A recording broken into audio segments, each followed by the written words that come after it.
জগন্নাথের বাড়ি।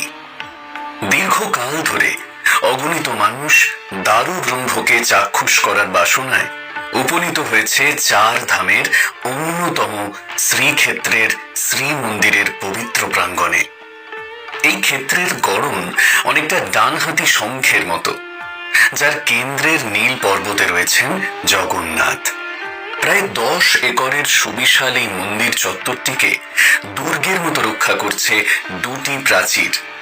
বাইরে মেঘনাদ প্রাচীর, ওড়িয়া ভাষায় মেঘনাদ পাচেরি, এবং ভিতরে কুর্ম বেড়। প্রাচীর দুটির উচ্চতা স্থান ভেদে 20 থেকে 24 ফুট। 1448 খ্রিস্টাব্দে মেঘনাদ প্রাচীর রাজা কপিলেন্দ্র দেবের আমলে তৈরি। পরবর্তী সময়ে 1470 খ্রিস্টাব্দে গজপতি পুরুষোত্তম দেব তৈরি করান কুর্মবেড়। অনেক পাণ্ডা বলে থাকেন একবার নাকি জগন্নাথ দেব ক্ষোভ প্রকাশ করেন যে তার বাম কানে দেবী লক্ষ্মীর চিৎকার আর ডান কানে দেবীর পিতা সমুদ্রের অনবরত গর্জন তাকে বিরক্ত করছে। তখন ক্ষুব্ধ দেবীর আদেশানুসারে সমুদ্রের শব্দকে রুখতে বিশ্বকর্মা এই মেঘনাদ প্রাচীর তৈরি করেন।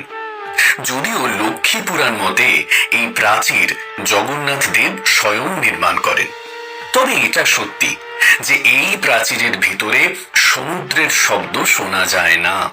প্রতিটা প্রাচীরে রয়েছে 4টি করে প্রবেশদ্বার। আকর্ষণীয় বিষয়, মেঘনাদ প্রাচীরের প্রতিটি দ্বারে প্রতিটি ধূপ সেবার পরে সেবা